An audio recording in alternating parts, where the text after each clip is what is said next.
Hi everybody. Hello. This is Ben. And this is Ildi. And we are, I don't know if this is actually qualifies as K-pop classics, but I would say so. Let's do the K-pop classics intro anyway. So we are watching K-pop classics. So, BoA arrived to Japan. Now, as it turns out, I was She already had, but you know. I mean, as you know, she's back. I was under the wrong impression when we did the part 1 of our BoA journey that she debuted in Japan earlier than she did in Korea. With the same song, I'm pretty sure, but you know. Anyway, so this was like a completely new information for me. But anyway, so now we are watching something that just, reminds me of early, 90s rock set. But this is going to be different. This is Listen to My Heart from BoA, which is on like some Japanese show. What is this? 44th Japan Records Award in 2002.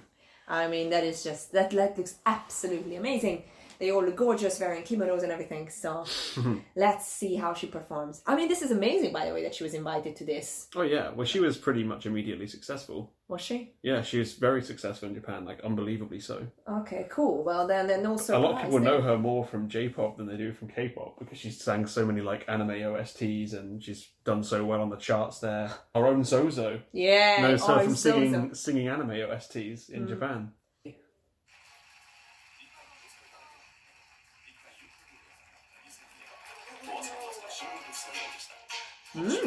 Hip moves.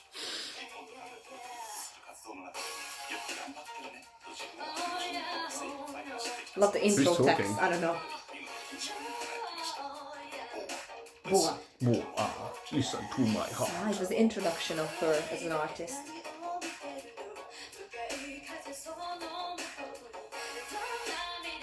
Wow, she sings so well. Yeah. She's amazing at everything.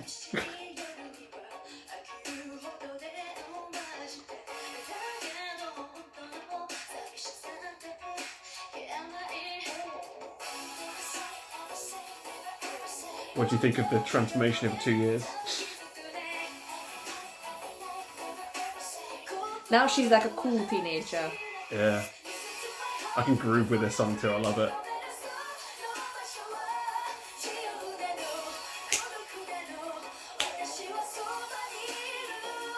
Wow!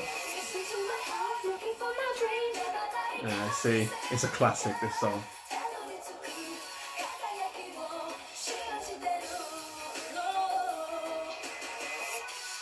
Dance break! She really feels like a pop star. She's awesome. Whoo! It's interesting to do a move like this and still it doesn't feel that it's super overly sexualized. No, it's just really cool. I think it really helps her like costume. Yeah. She's really going for that kind of cool girl vibe and it's working.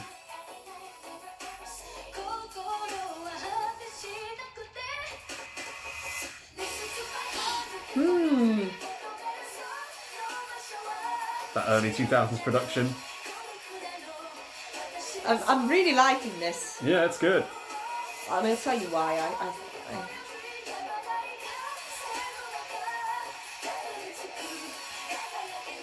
These smoke machines just go mental the entire song. That was clearly the trend. You can just... This is what you're hearing about now. All the time. Notebook out.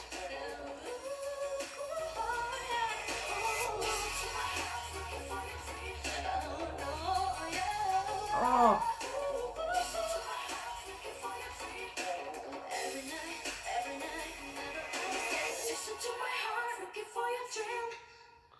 Woo!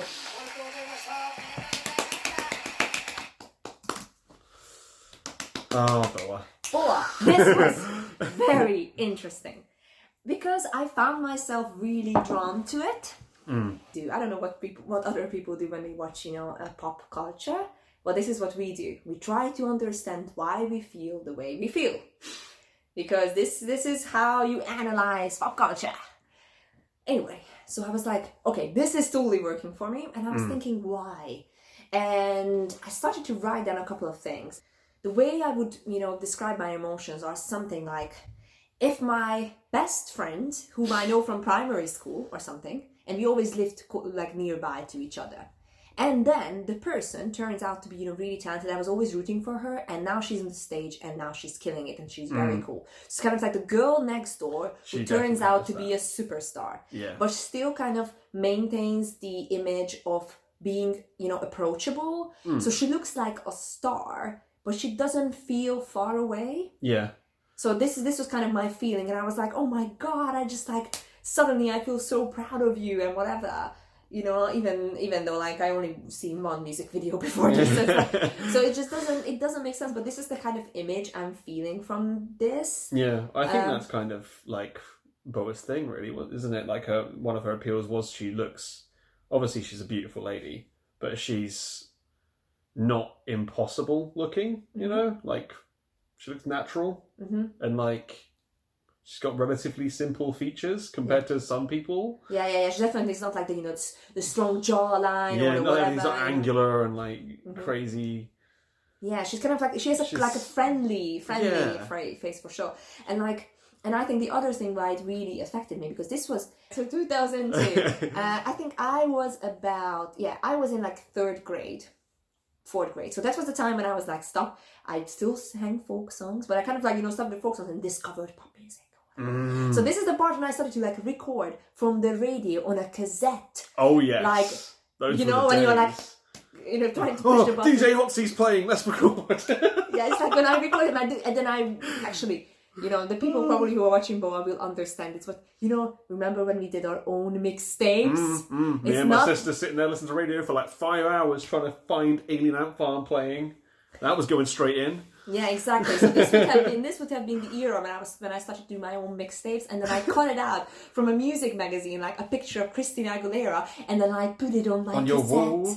On my cassette, and then I like, you know, painted it with my pencils, and it was like Ildi's mixtape or whatever. So it's like this is when I like discovered. So like BoA would have been my absolute, like, you know, on the wall easily, like, because it's just like a pop star girl who's not far in age, doesn't seem like unattainable. So it's like, and then the look, slightly you're showing a bit of your stomach, and then my mom was like, but barely any, and still with enough to worry the conservatives. And then you have this massive like glittery belt or whatever going on. So it's like little like tank top. Yeah. It's cool. So it was. I mean, it might not be cool today, but it was very cool. It was very cool back then. Very cool. Yeah. Oh cool. Yes. I guess you could kind of, like, a more cynical person might say, you know, is she just Asian Britney Spears? Which I guess you could kind of say she is, but I'd say she's a lot more impressive. That is not even a question. I mean, and that's probably a controversial point to some, but I mean, she's 16 here. Like, how? She was already going on in 2 years at this point. Yeah. No, I know. No, I think that's, you know, with all due respect to, you know, all this, you know, Britney's achievements, but I think BoA is something else. Like, it's a different story. I think, let's not talk about who is more talented or whatever, because that's, you know, it's not our place to really say. We can have our own opinion, but that's not really our place to say. It's not even a question that you know, they have a different appeal, you know, Western teenage pop stars, and I think BoA has a very mature appeal in her talents almost. So it's like that's kind of like she has like a young appeal and everything else, but in her talent it's like, you know, she could be 30. Yeah. You get what I mean? It's like, yeah, I mean, I think it's like she's more like like the teen idols over here, like Britney and like all the boy bands from back then, like NSYNC and stuff like that. Like they were very much obviously sold on their image, but it does not that they weren't talented people. Obviously, they really were, but they had that appeal purely to young people. Whereas I feel like BoA, you could play it and you love it as like a little teenager or a kid or whatever, and then your mum's also in the back grooving along to it, you know, because she's a really good singer. Yeah. So obviously, like the elders around are going to be like, oh yeah, that girl's really quite good, isn't she? And I think it has a very different, you know, culture aspect to it as well, because like often, you know, young artists if whether if they are on a TV show or whatever, they are gaining these titles of like the nation's little sister and the nation's boyfriend, the nation's whoever.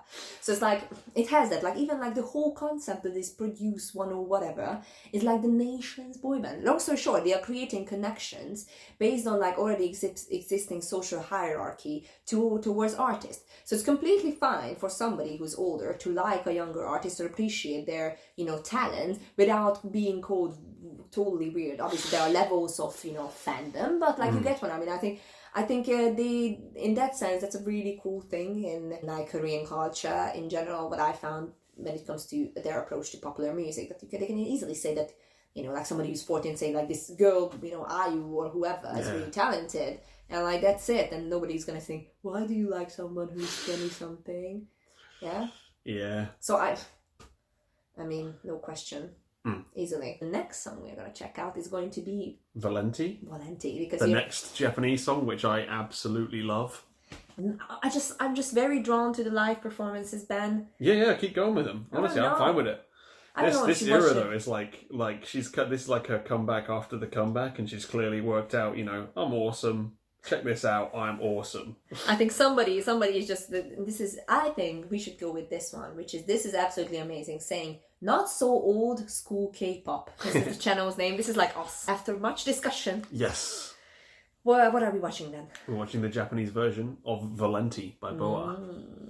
Okay, and after this we're gonna take a short look at like what the lyrics mean, because like we're just so amazed by BoA's talents that I don't even know like where to start. Okay, so Valenti, 1, 2, 3. Blue fire. Hype.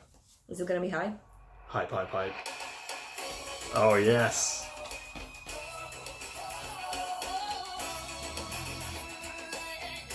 This is definitely very, very 2000s. This is when they kind of discovered like different elements of Native American culture, and then they come into fashion. Remember this? Isn't it? Like, oh my god, I remember this fashion so much. Like Shakira times.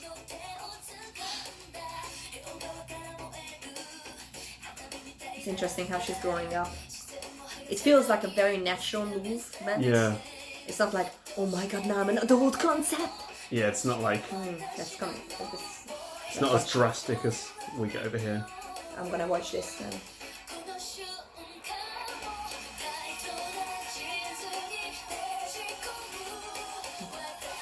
This is so my thing. I love this song. This is a very Japanese pop vibe to it in terms of the melody.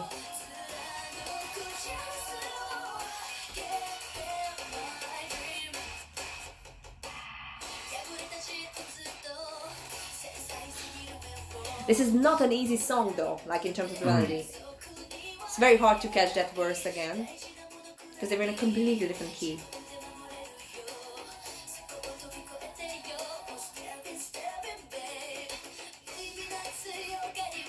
She's all about her belts, isn't she, BoA? Yeah, definitely. Loves a good belt.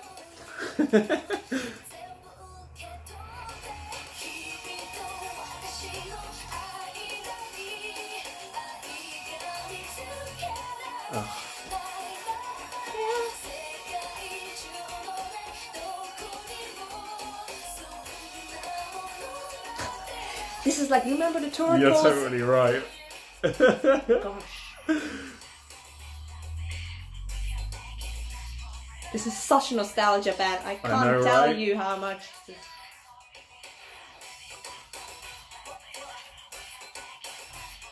And the dance break, of course. It's BoA, you've got to have a dance break. And like, by the way, the floor is like, this is the kitchen floor or something. Guitar dance break. With fire. Oh. They really are just catching on that BoA's on fire. She's amazing. Look at this.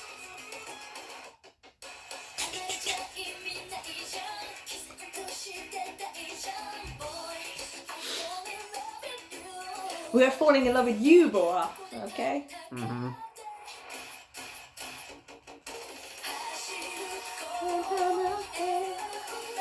These are hard songs, very hard. And she's pulling it off with grace.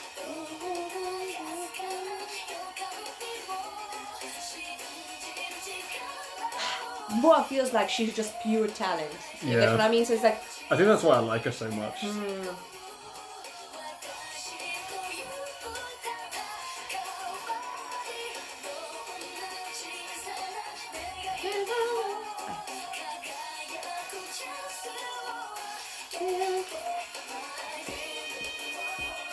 Smash that high note, darling.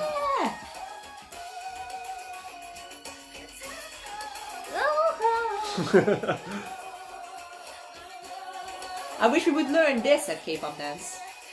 It's very hard though. Oh yeah.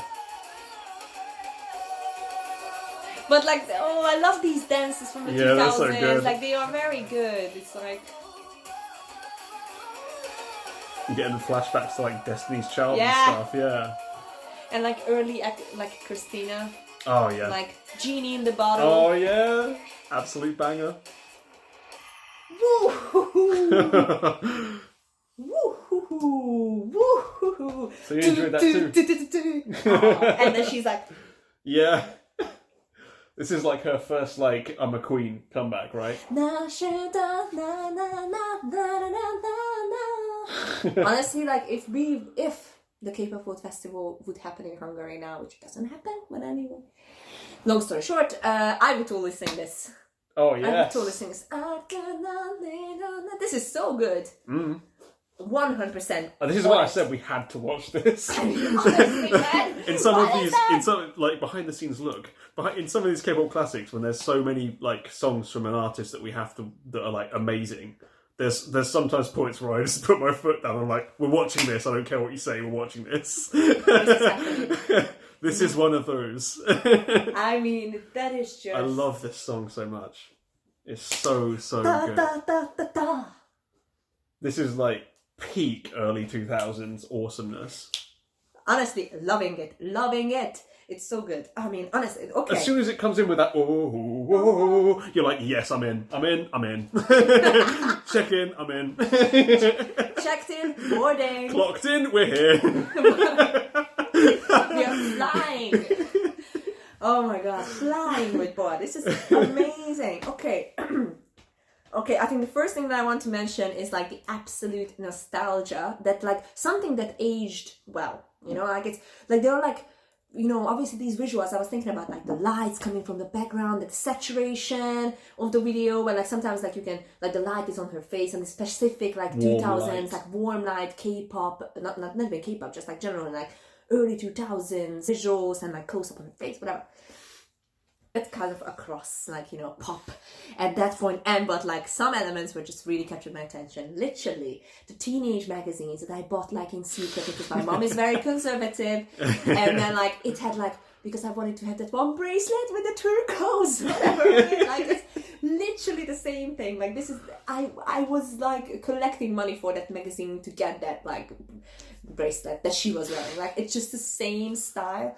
So that was really, you know, getting to me. But I think there's one thing that I want to mention, two topics that I think we should talk about this. One is that I feel like the elements of a K-pop artist, one, that for me, how like her pyramid is built up in terms of what BoA consists as an artist. For her base is like the first thing that people think, at least I think so far with BoA, is like the pure talent. And then by the way, visual and, you know, amazing work ethic and this and this and this. But for her, it's just like talent. Sometimes I found recently that with, you know, sometimes people get introduced very differently and then like, no matter how talented they are, it's almost hard to break out for K-pop artists from that box that you are the visual or something. Yeah. Well, obviously it's different, it's a solo artist, but gosh, like in her case, I'm just so overwhelmed by the talent that everything else is just like a bonus to the already 95% of, you know, perfection. I wonder if that's why she had to be a soloist. Because, like, if she was in a group, she'd probably stand out too much. She's just so good. But isn't he just amazing? I mean, like, I love chatting with you about it. It's just so good. Thank you. But yeah, I think she's just... It's clear that she's too much of a force of personality and too much of a talent to be in a group, probably. And she needed to be solo. Even at this young age, she's like awesome. It's so interesting because I actually didn't look at it from that perspective, but yeah, probably that is like one of the contributing aspects to her as a solo artist. The other thing that I think we should talk about is kind of the drastic changes from a young concept to an adult concept in the early 2000s versus a gradual change. So what is your impression on that topic? Because this is, I think, at least to me, at least to us, like we live through these days, at least in Western pop certainly, the changes were just so different. So what do you think about that? This was much more graceful than we got over here with our pop stars. Because BoA clearly has just like, in these first few songs, she's just kind of naturally aged up a little bit. Not done anything too drastic, she's just remained pretty cool throughout. Whereas, like obviously this was a little bit more direct than her first two songs. But if you look at like the idols we had of like Christina and Britney, it was so drastic. Like when Christina put out Dirty, that was like shocking for everybody. That was the news for like a full year in pop music. And don't forget, guys, we grew up in different countries, and this was the news everywhere across in the Western pop world. I would say like that was it. It was crazy. Like, my God. Obviously Christina had Dirty, which was something something else. It's a great song though. It's a great song, but definitely like that video was like way too much for people that were into like early Christina. It's way too much even now. I think like the thing is with Christina goes Dirty, it's up to like, you know, it's up to like the overcharged sexiness like of like Anaconda or something. Like it is that much still, I would say. It's like different take on it, obviously, because like, you know, let's not go into that. But what was Britney's? Was it like I totally Slave for You? I'm a slave for you. Yeah, that was a bit weird. Baby. I know she was in an abandoned building and then like, give it to me. Oh yeah. I remember I told like one of my best friends, Barbara, she was a Britney's fan. And she even went to a concert. She was utterly disappointed because she was an hours late. And unfortunately she was like lip syncing the whole way through. But that's a different story. That was her like that was her downfall era. And then she now, you know, came back and like, you know, mother and like I think she's a good place now, but that was her like her going down. So was that like just before shaving the head or that kind of. So I think it was, she saw her in not a good period, unfortunately. But anyway, so I even watch Crossroads, like the Britney Spears film, because my friend made me watch it, which turns out it was much better in Hungarian because they dubbed it. Oh, yes. And like suddenly she sounded like she's acting with her voice. When I watched the original, I was like, gosh, this is not good. So like the dubbing really helped the film. So I'm all on board with that. I was following from the I'm not a girl. And actually I remember I was... Not yet a woman. I was expecting that it's going to continue with that route. So interestingly, if you not compare, but like I'm not a girl, not yet a woman, could have them go into something like this. But then instead in the Western pop world, I don't know if it's the individualism or what is it, but they're almost like too afraid they want to shock the world and they want to change it completely and be somebody else because they boxed me in and they decided. It seems to be a blueprint across the years as well, because like even years after that with like Miley Cyrus and stuff, they did that. Like it just seems to be the thing they do over here. It's like, right, you're a girl next door, massive departure, and now you're sexy forevermore. I just don't understand like why. It's interesting to see really because weird. That change, it seems that it's not needed here. No. I don't know if it comes from the fact that like K-pop has concepts, and then you can just change it up whatever you want, kind of, or because the culture is different, probably it's a massive reason. But you are right, these shocking things, and then you have like next Britney, next Miley, next whatever, and the same thing. I think it's true for male artists as well. You're thinking of JT when he was bringing sexy back. Yeah! I mean... I love that song. And, you know, luckily for me, at that point, I didn't even speak English. So I was just like, he was just dancing, singing sexy, but I don't know what that means. I mean, so for me, it doesn't matter. I was with the JT on the what goes around, comes around, goes around, comes around, which we loved in Hungary. But anyway, so it's like, I don't know why is that. Guys, let us know your thoughts, by the way, because I think this is a really interesting difference with solo artists. I suppose, though, it's partly the cultural difference that, like, what Eastern countries put a lot of kind of they put a lot of emphasis on purity, especially in Japan, which is obviously her main market. If she came back with a like a slave for you type concept, she'd probably just be like gone forever. But I think it's also kind of like the general thinking about gradual change and growth and the journey you're taking. Like there's a certain amount of patience around things, and like when things needs to happen. I think generally I find this when people talk about like art and life and how they work, whatever. BoA gave like advice to trainees on like Produce 101. They look at a career path very differently as Western artists do. Obviously they know it's a fleeting thing. It's like fame is it's like a bubble and it's gonna burst or whatever. But they put a lot of emphasis on destined time for everything. So why do you rush things? Or I don't know. Well, then here it's kind of like quickly now make money. Yeah. So I feel like like there's like a lot of rush decisions in terms of like artists. If you look at like artistry in Western pop music, they're like rush to it and making these like drastic changes, while in here there's just like the gradual growth of I don't know, this is a far leading thing, but anyway. So we have a lot of thoughts, guys. So if you have thoughts, as usual, let us know what you think, because so much to talk about. See you in the next BoA episode.